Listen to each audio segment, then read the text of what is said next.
Welcome to the 5am podcast, where we bring you insightful conversations with thought leaders and influencers who are making waves in their industries. Today, we are thrilled to have a special guest who's been navigating the intersection of family, life, politics, media with an authentic mindset based on community and wholeness. In my mind, today's guest further demonstrates an overall attitude of conviction, strength, and power to move forward. Now, I first met today's guest in Ottawa, the capital city of Canada, and I'm sure at that point in her life, she may have felt like things were falling apart. But since then, there's been moves, some tropical living, and a continued mandate to follow personal convictions.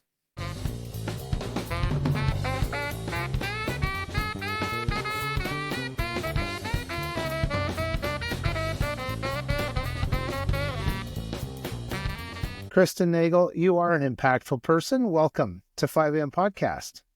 Thank you for having me. What an opening. Wow. Thank you for that. Oh, my pleasure. Heartfelt and sincere, of course. Mm-hmm. You strike me as someone who has been transformed through adversity.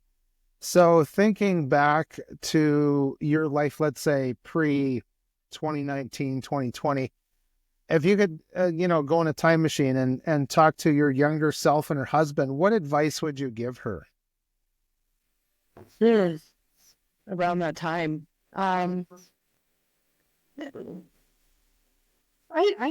to start with that one. I guess I've been the questions. I'm like ready to answer. It's like, what would I tell myself? Just that it's going to be okay.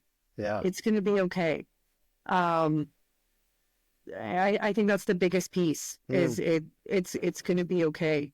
I know that sounds so simple, but there was times I feel this is going to get into be an emotional podcast. It's funny because all these years that I've talked about the story and everything, you think that it's just okay, and it's amazing sometimes how emotion can come and get you. But I think it's just leaning into to faith that this is going to be the most important thing that ever happened in your life. That's something I remember from my late father-in-law, Doug. He would often, in those younger years of my marriage with Susan, tell us, you know what, it's going to be okay. It looks stormy, but it's going to be okay. Moving forward now, what qualities do you look for, or maybe it's better to say impart to those who are in your life or your orbit now? Mm-hmm. I think when there were so many different moving parts that led me to where I am now. My journey really started in 2015 with the birth of my first son, which, maybe we'll get into, but thinking about 2020. And when I first started speaking out and met other nurses speaking out, and I kept thinking, we have to go big. We have to get, this message out. And it's very interesting meeting today, today we're having this talk on January 7th. Yesterday was January 6th. And that was the 4th year anniversary of me and several nurses going down to Washington, D.C. to speak on the Health and Freedom stage on January 6th. And we just thought we need to get this message out. We need to get this message out to the world any way that we can. And we were being helped by Del Bigtree, the Highwire. We were formed as global frontline nurses. We're like, we are going to make this global impact, and people are going to hear our stories and wake up and just, hear the truth. And that was a little bit of it was so necessary what we had to do, but a little bit naive on my part, because I kept thinking that it had to be big. It had to get out there. We had to get this out on its global impact. And looking at all the stages and other movements and things that I was in from 2020 up until 2022, it was really at the convoy where my heart changed when I saw the impact of community and what we were doing together in that moment, in that situation. Every time you were there, every time they tried to take something away from us, make it challenging, we came together even stronger. We found solutions. We found ways that we could overcome it. And I remember, even after the violent forcefulness that they came to take us away, I remember just feeling so strong in my heart that it was such a win on so many levels, like so many more levels than what I'm going to talk about. But one of the biggest levels was it taught us how to work in community. And it was like, we all felt it. We were all there. We all came from different parts of the country nationally. We came together to really witness what community felt like. And now this is our role going forward. Our role is to take everything that we felt, everything that we learned, and take it into our community and make it smaller. And that's the part I was thinking was like, I was naive in thinking it had to be big, but the biggest impact that we can make is first in our own hearts, then in our home, and then in community. And so that's what I look for moving forward now. And that's what I talk about is hearts, homes, and hands. And that is now the message of that I bring and talk about, and I try to focus on more is how can we make this change first starting with ourselves. Yeah. And I think it comes from understanding the value of the individual. You know, can you share your thoughts on how many people now seem to be a lot more aware of the deceptions and, let's say, the tools of control in our society? I really truly think that everything that happened to us was such a blessing. All the challenges, all the tumultuous time, the trials, all of it, because I don't know about you, but for me, I was such an indoctrinated nurse until 2015 was when my medical journey really started to kind of like, I started to wake up to the harms of what was happening in the medical industry. But 2020 really woke me up to the global impact of what was going on. You know, because I kept thinking, you know, I don't understand this life. I just kept thinking that from a little girl. I'm like, I don't understand. We're supposed to go to school at such a young age, go to another school, then another, then we work, and then we wait till retirement. And like, what are we doing here? And if it wasn't for 2020, I would still be on that conveyor belt doing the same monotonous thing. My kids would be in school, and we would still be doing the same thing we thought we were doing, you know, going to our jobs, getting our paychecks, getting that pension, getting the benefits. Our kids would be going to school, doing the thing. And I'm so grateful for 2020 for just completely dismantling that conveyor belt. Like it totally just exploded my entire career and made it impossible to even think about going backwards. So I don't know. I see it as such a blessing in what we're doing. And if you think of what you just described, that whole society from cradle to grave, it's like a funnel. Yeah. And the top part of the funnel is really wide and probably a lot of fun for that liquid you're pouring down there. But it doesn't take very long before you're in a vortex and you're being forced into this very confined parameter. And now you and your family, you went to live outside the confines of Canada. And despite the propaganda and of conforming to the, you know, the Canadian whole and staying within the borders of a safe nation, you left for a bit. Can you tell us what you discovered through those travels? Yeah. It was so needed. We were so blessed. My husband is a teacher and he's still working. So he was very fortunate to take parental leave. And so he did. We rented at our house and we took off to Nicaragua predominantly. We did 1 month in Costa Rica, but we were predominantly in Nicaragua for 6 months. And I couldn't believe the weight that was lifted from my shoulders. Even though I had kind of stopped really being part of the fight, of, you know, that not like the negative energy, meaning like, you know, we were doing good, but it was still like that forceful kind of in the fight, trying to bring awareness. Like I had stepped away from all of that and was really trying to just focus on my home and what we were, you know, providing for our family, what we were creating. But there's still like, I didn't realize how many things I was being inundated with on a daily basis, whether, you know, you turn on the radio or whether it's flags on houses or the skies, whatever it was. I didn't realize how much of that weight was still on my shoulders until leaving and how much lighter we felt, especially how much I felt. And even like physically, like even getting into the physical weight, I had gained this like weight from 2021 that I just didn't matter what I would do. And I'm a pretty active person in health and fitness, and I just could not get rid of it. But being there less than a month, that all of it like gone. So it was just amazing, the like figurative like weight, but then literal weight. It was all very fascinating. And one of the things I realized too was I don't know, the skies. There's so many things that I can change in my the periphery in my life and everything I'm doing. And I was like, oh, the skies. I didn't realize how much I missed real blue skies and clouds. No cloud seeding. Seeding. Yes. Yeah. How did it change who you are as a person? Or maybe how did it change your family? Was such a blessing too, was it gave my boys an opportunity to see how other people lived. And that was so eye-opening. The Nikas, like, they seem to have what we would consider in the West nothing. They have these like tin houses literally made out of sheet metal, and on the dirt, like nothing, all these all the family like in this one room. They're outside making sure their landscape is beautiful, sweeping up their dirt. And they in our minds, they would seem like they have nothing, but they were the happiest people, like so friendly, so happy. And they had an abundance of food and, always clean and water and everything. And they just took so much joy in family.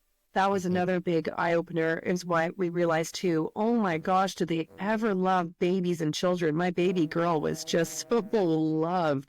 And they make it so it's child-friendly and baby-friendly and families, and everyone is welcome and everyone is included, and children are not a burden. And that was very eye-opening too, from coming from the West, because I feel like a lot of times, like as families, we got to feel like our children are a burden, or we're apologizing for them, or going to leave them behind, or figure out ways to bring them in, to include them in things. And there they're just welcomed. They are the focus. They are a part of everything.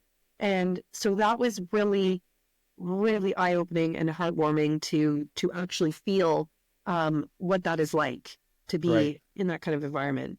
Yeah. Well, and we have the television sets in so many houses that I'm sure you could watch, if someone was watching the programming, which it's called that for a reason, you would hear that message of children are annoying, children are a burden. You don't want to go down that road.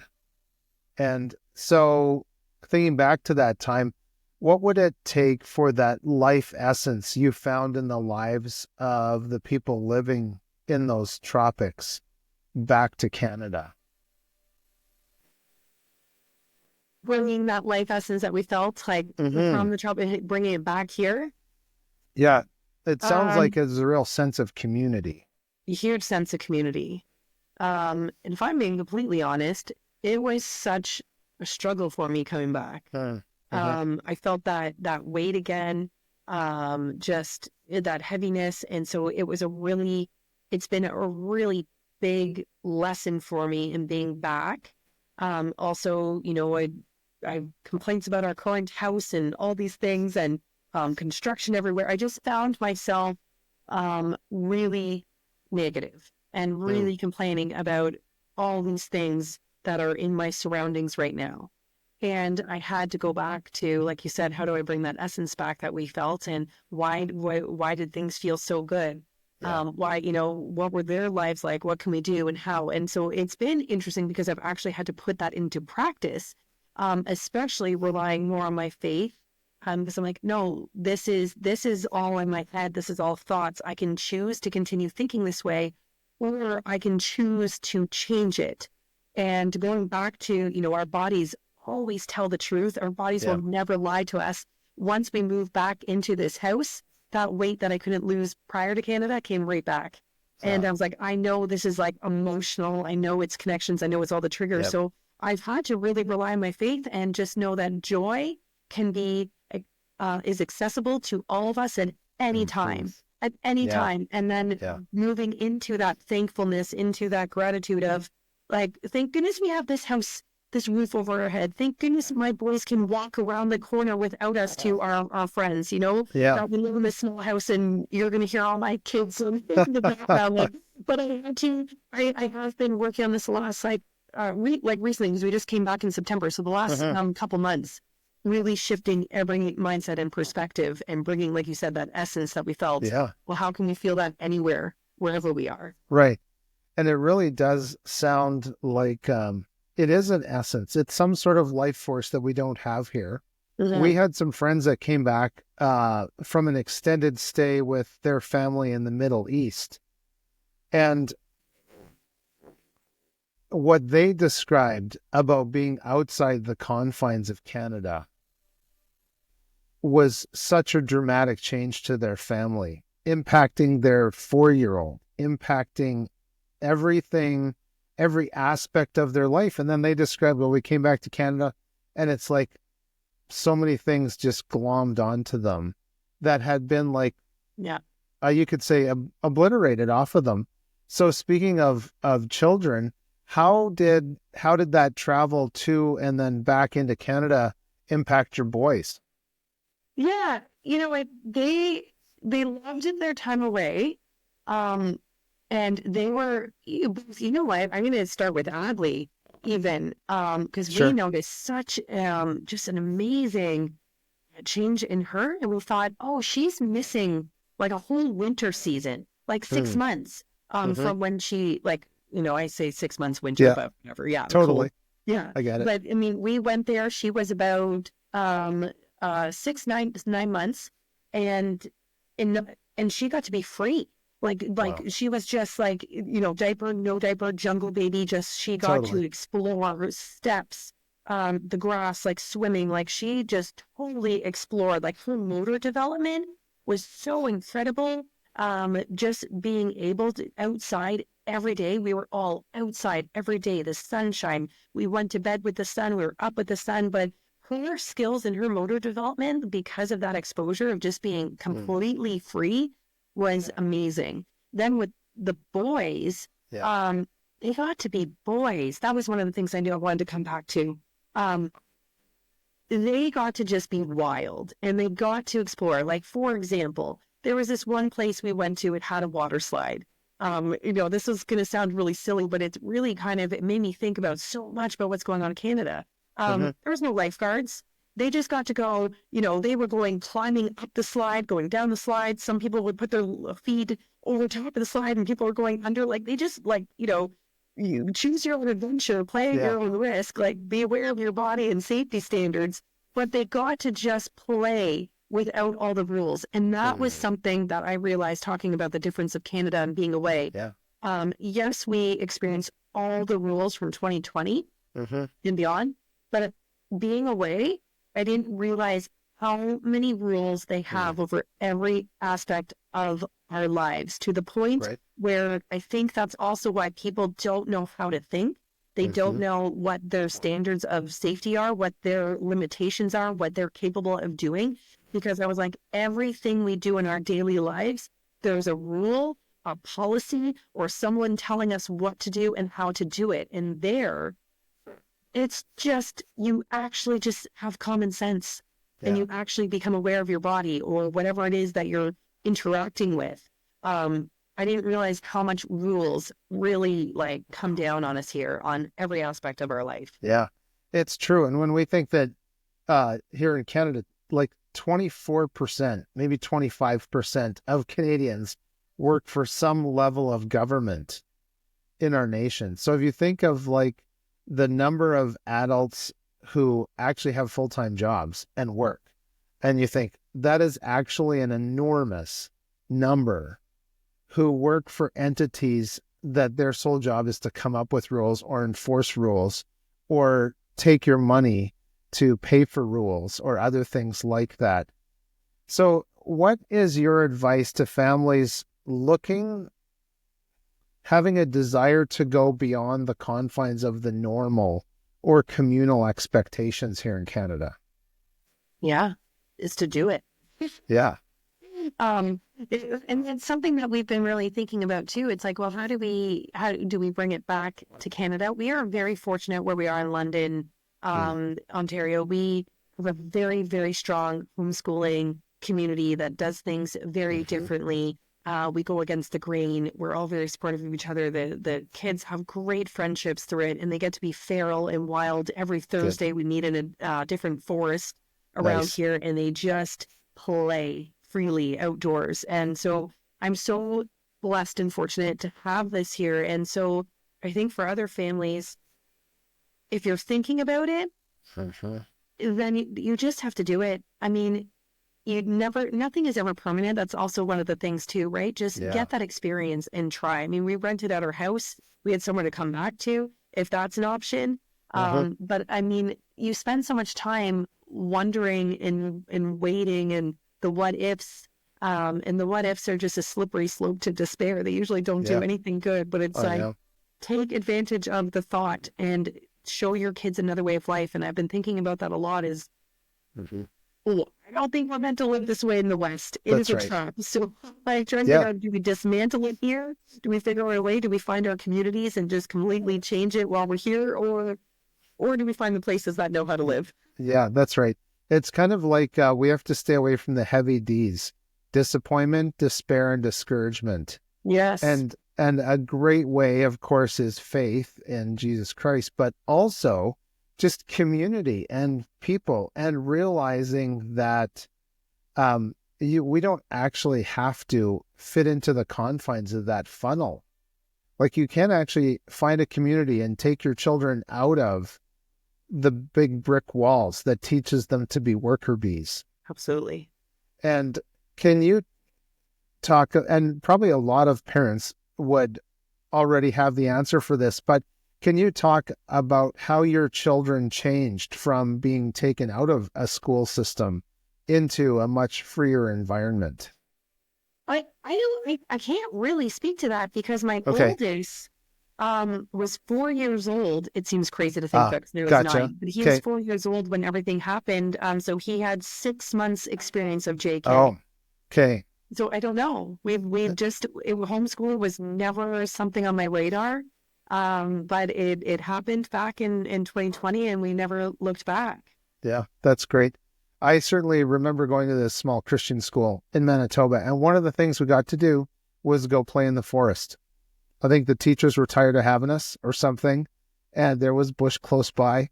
But do you think that Canada can be saved from its current trajectory? Think about this often, and I often wonder what that looks like and what that means. And I think yes.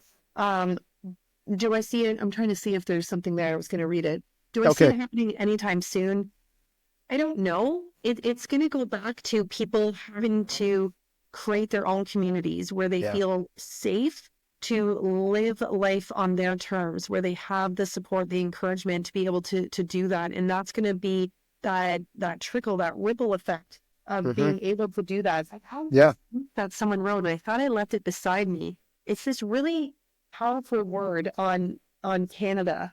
And I can kind of remember how it goes, but too bad. It's usually right beside me. Oh, that's okay. It's this prophetic word, whether you kind of believe in that or not. But I remember thinking it was so powerful when I wrote it or read it, that it came from 1778? When it was basically the scene, the states had just won their independence, and the redcoats were running into Canada, and the Americans were chasing after them. And then God comes out and says, leave them, let them be, because I'm going to use this nation as a beacon of light for all the other nations. The prophetic word was God is going to use, I think, the darkness of Canada to then be a light of being saved and seeing. And I've been seeing that. I mean, oh my gosh, we felt it at the convoy. God's hand all over that. So many moments, and people that were atheists, people that mocked Christ, myself included, are coming to faith. I just had another conversation with a girlfriend the other day, and she was just recently baptized, and people are coming to kingdom because of the darkness. That's how I came to faith, was because of the darkness. So yes, I do think Canada can be saved. And I think it's going to be powerful when it happens, but it is going to start with all our individual hearts first. Yeah. Yeah. And actually all of these transitions, they're like, they're a little bit at a time. It's like God who created us knows that we have to like step in, walk into things and experience the darkness so that when we turn to the light, we realize how wonderful it is. Yes. And this is like what I've been missing. How did people bury this headline? Right. But, so I want to ask you then, in your view, what's the biggest struggle for Canadians right now? Well, I think a lot, fear, fear holding them back. That's a lot of conversations that I have. Fear of who's in power, fear of the economy, fear of finances, fear of everything going on. I see a lot of people falling into more of a victim, right? And waiting for something to change, waiting for something to happen, waiting. I was on, or recently I was reading a chapter from Dr. Seuss because I love it. It's one of the places you'll go, and there's a really profound part about the waiting place and where people are just stuck waiting. And I think that's the problem. And having that fear because so many don't have faith and don't realize it's exactly what you said. I mean, because I came to faith in 2020, baptized in 2022. And I remember when I first started learning about the Bible and reading and really understanding it, I was like, oh, the world makes sense to me now. And literally all that fear went away. I was like, oh, I'm not scared because it explains it. Like, I know what's happening. I know why this is going on. I know, like, it just makes sense. And that fear went away. And I know who's in control and I know where the victory lies. And I think Canadians need to find a way to remove the fear and realize who the victor is, who's in control, and to start creating life on their terms without waiting for something else to come in and change it or fix it. Yeah, good word. And I think, someone can correct me if I'm wrong, but I'm pretty sure there's 365 verses in the Bible that address the emotion of fear. So it's like it's a prevalent thing. And I was just looking on my phone. Do you want to talk about the faithfully fearless in action? Yes. So probably a year ago, exactly a year ago, January. I remember exactly where I was at this time. I was in Nicaragua. I was at this cafe, and this like word like dropped on me, and it was faithfully fearless. And I was like, what does that mean? What am I supposed to do with that? And then I didn't know, but it's like stuck on my heart this whole time until literally early December. And I was like, oh, it's what I've been doing. It's what I've been putting into action. And it started with, my first son in 2015. When he was born, it was pressed on my heart to look into what to feed him. And I thought, I'm a pediatric nurse. I'm in health and fitness. Like, I know what to feed my baby. I don't need to look into it. But it was like, God, he doesn't leave things alone. Of course. Kept pressing on it. And I was like, okay, fine. I'll look into what to feed my baby, what his first food should be. And lo and behold, I realized I knew nothing. Everything I thought was true was not. I became obsessed with learning about food and the corruption around food. And I became a holistic nutritionist in 2016. And that was my gateway entry into everything. So I say, like, my firstborn just totally changed my entire life with just learning about food. And I remember, well, if I'm so concerned about food, his environment, everything that's going on, like, what is he being injected with? And when I started to question this and question the pediatrician, she fear-mongered me, told me all these stories, told me these things about other kids, told me, worst case scenarios. And I wasn't strong enough in my research and my knowing to say no. And I walked out of there and I realized I made a decision based on fear. And I said, I will never do that again. I will never make a decision on fear.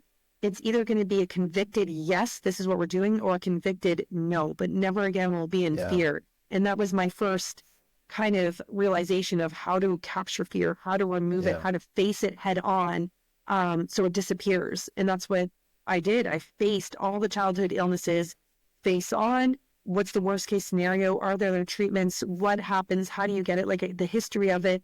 And once I dove into it, like all the fear went away and I faced it. I was like, oh, like these don't worry me at all anymore. And then that's been everything I've kind of come across. And then the last piece was faith, because in 2020, I knew all the corruption was going on, but I was terrified that they were going to come take my children away, that the worst was going to happen. All these things were going to, the powers that be were going to come and destroy our lives, however. Yep. And I remember Chris, my husband, we're supposed to go camping, and he's like, I don't think I can, for the summer, like for our 8-week road trip. And he's like, I don't think I can go with you. I don't think I can be in a campground or in a trailer with you like this, because I was consumed in fear of the world and what was going on.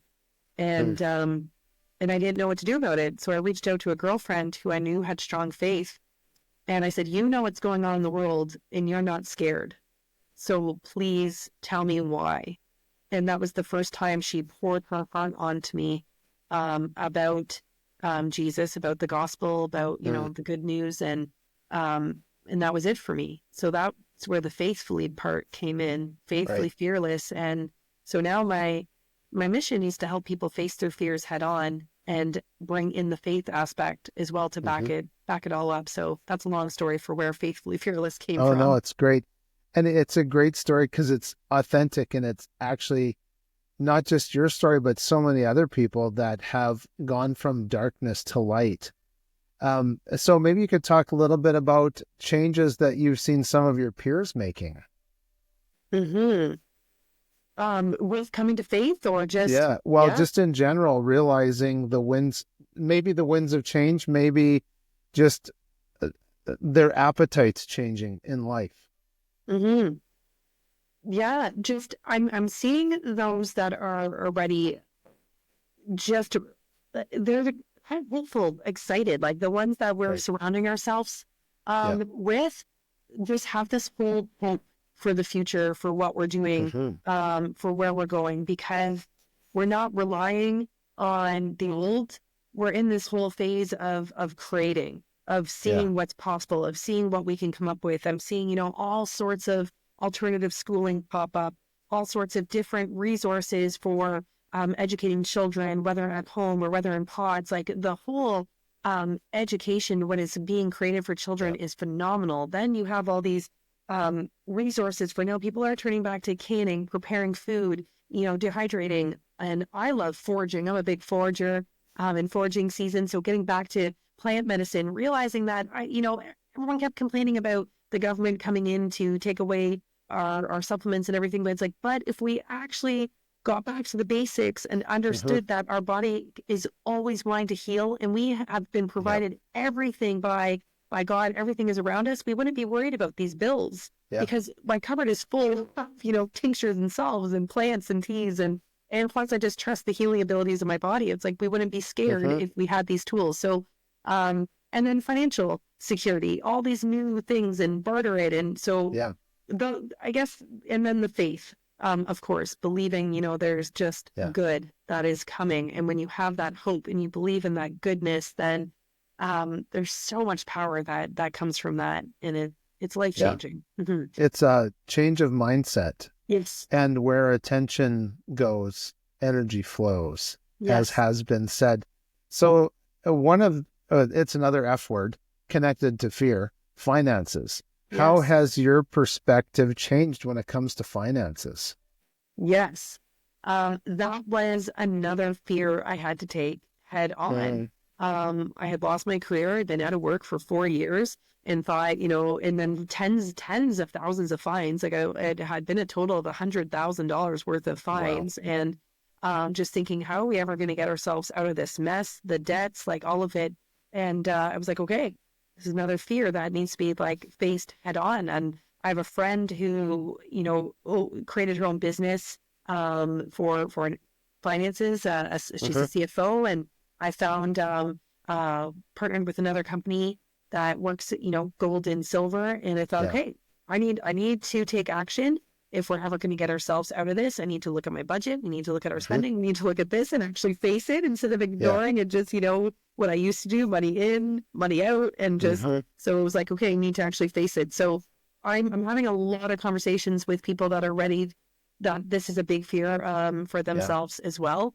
And finding solutions outside of our current systems where we can actually feel secure, that we are saving, and that we're creating proper legacy for our children. That's been a big conversation too. And so the year and a half that I've taken action on this, I can't believe where we're at, my husband and I, in our savings, in what we're creating, in the momentum that we're building forward, is really, it's just really exciting. Yeah. Compared to what we were in, the whole I thought we were in a year and a half ago.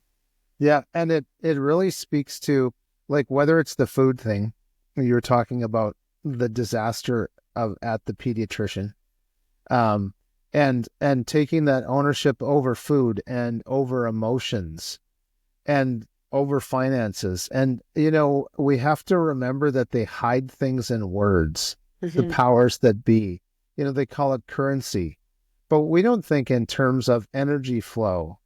And it's just, it's like in letters, and we see this and we don't put two and two together. And, I just wasn't really going to touch on this too much, but just kind of received the Volt report, which is connected to what you're talking about.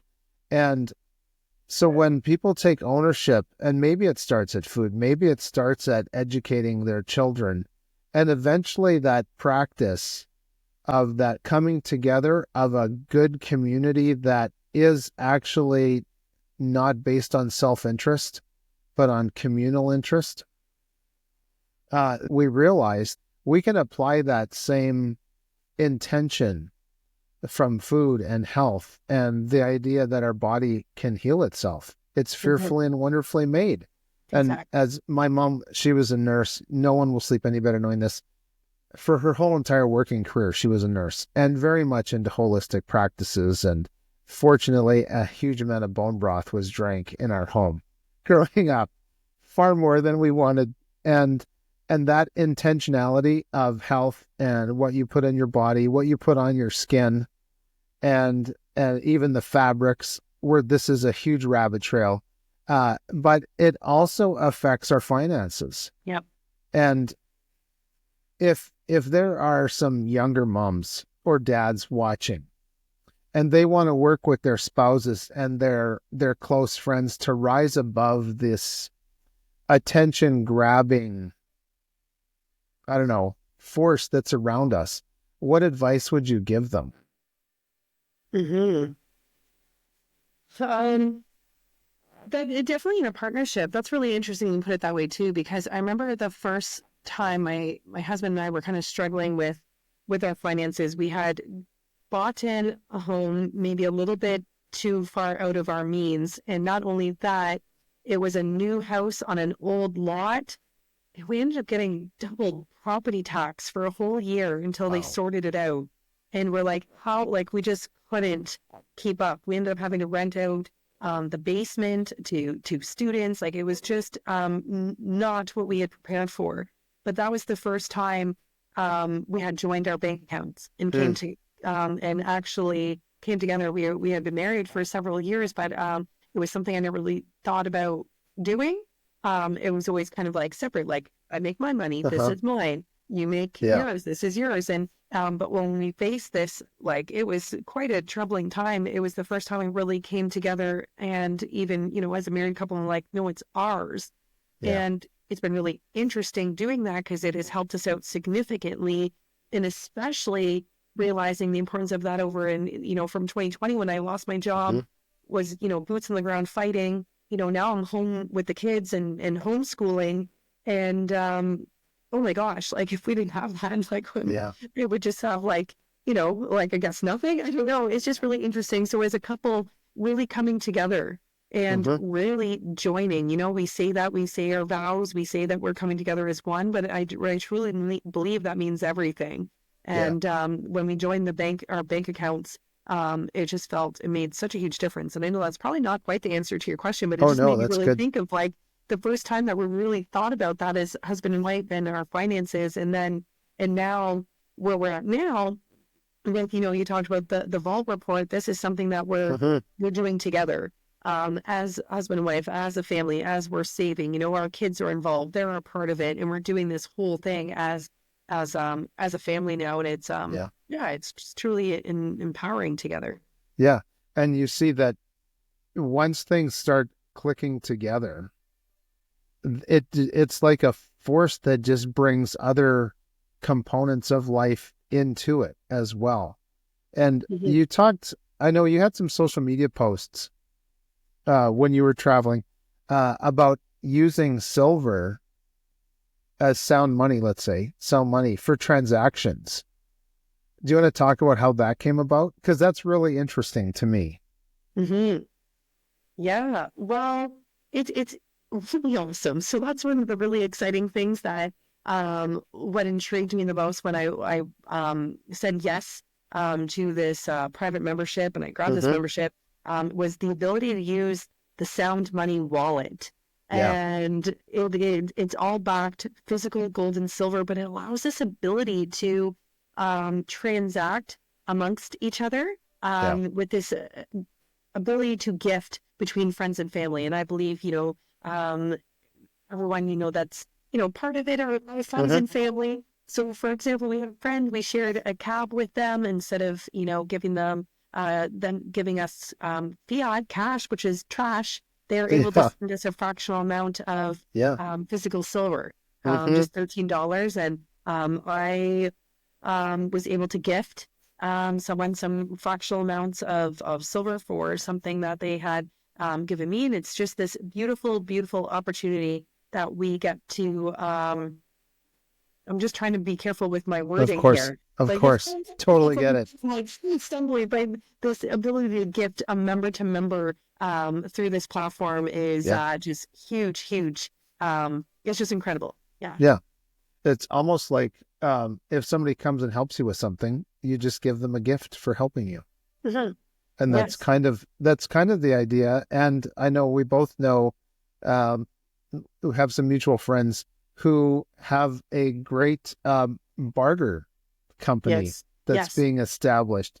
And so what do you think is needed for more family groups or even friends and communities to coordinate using, let's say, precious metals for things or bartering?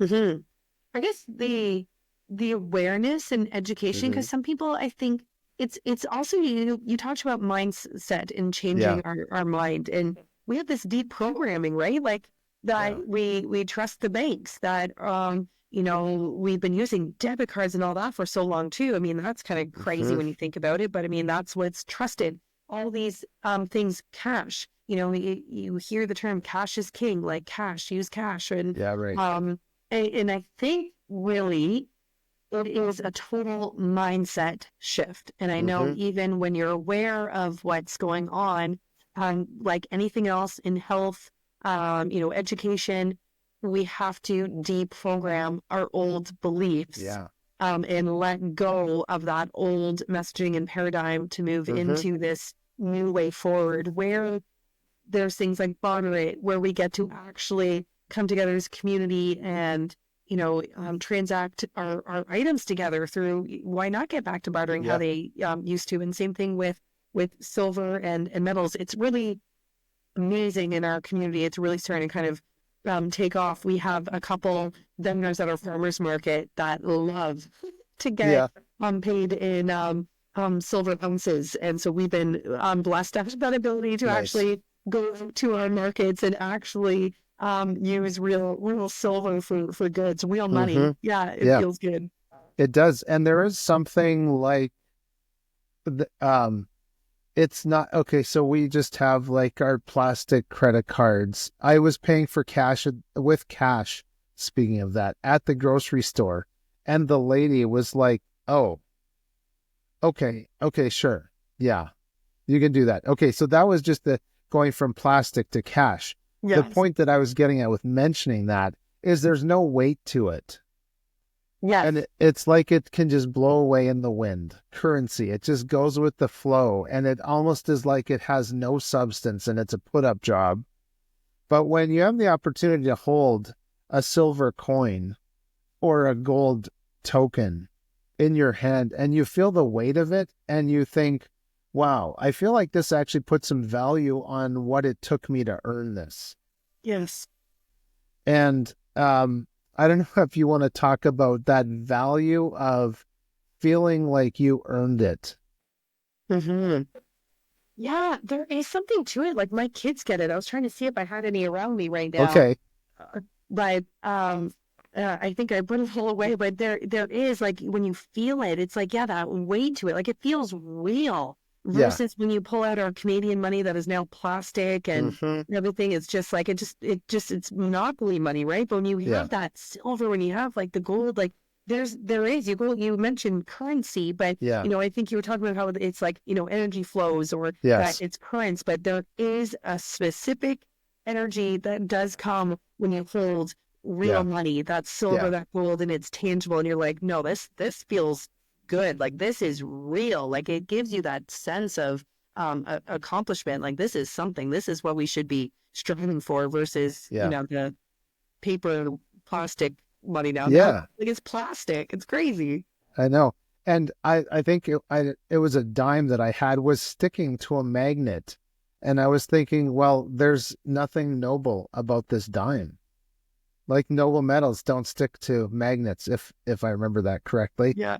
But just that very fact of how those metals have been titled in that way for so long, and it's that some sort of distraction, that we live in a world of distractions around us, and so for us as humans or members of a community, just to take a step back from all the flashy lights and all the advertising around us, and to just be able to take a moment and take stock of what's around us is so vital. And certainly that's what I take away from my conversation with you today is just being able to extract ourselves from that funnel and the confines.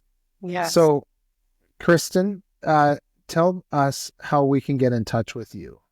Yeah, I think if it's okay, can I just take a minute and spin off Yeah, on that and bring it all do together? it. Yes. Yeah, I think, please. community and just and everything, how we can bring people together. And, we're talking about finances and we're talking about health. Mm-hmm. And I want to bring it all together. Like, why? Why Yeah. also did I get into this realm? And I Mm-hmm. believe that there's a time for a fight and there's a time for a rest. And right now, I really feel like this is like the resting phase, but resting doesn't Mm-hmm. mean not doing anything. We're in this Right. kind of inward phase. Like I've been waking up, God's been waking me up at like 5 a.m. to dive deep into the word, into a Bible study. And I'm not even a Mm. morning person. So he's been really like working on me to dive deeper. So this rest phase isn't to be idle.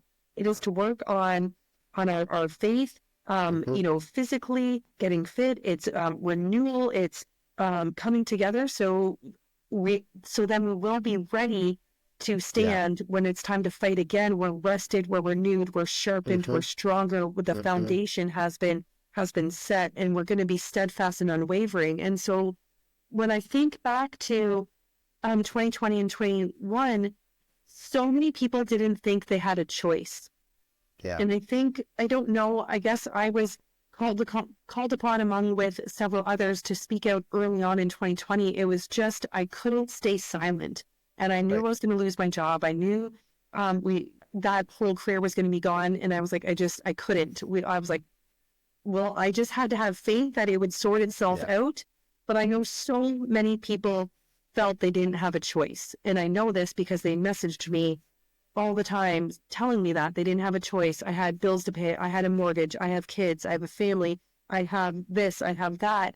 And one of the reasons why I felt so strongly to say yes to this membership and yes to now bring this out passionately in Mm-hmm. such a big way, which I'm doing because I am talking about this Yeah. nonstop to people, is because I never want people to feel they don't have a choice again.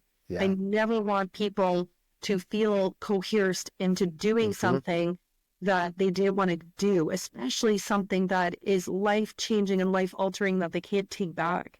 And so I'm so passionate about this because I want people to always feel they have options, always feel they have choice, and to be truly free. Because when we are oppressed by our shackles of chains, by our employers or by this or by money, we're not free. And all of this is about freedom, right? And so that's why I'm so passionate about talking about this, because it's all tied together, even bringing back to health.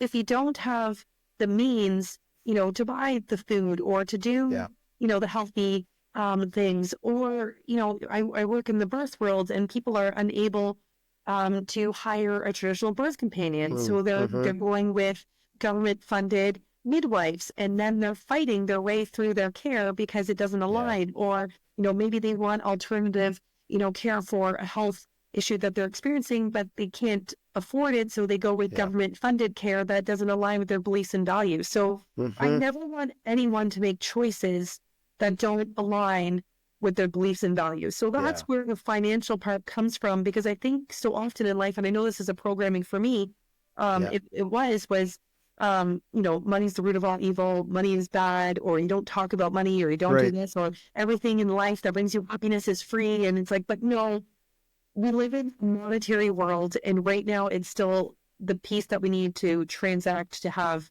freedom. So that's my big rant, to try and tie it all together of why I am so passionate about it, because I've seen the harms it can do when people don't feel they have that choice and are oppressed by the shackles of lack.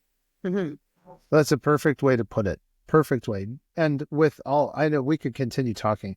And I'm very thankful that a lot of people are starting to realize the deceptions that are around them.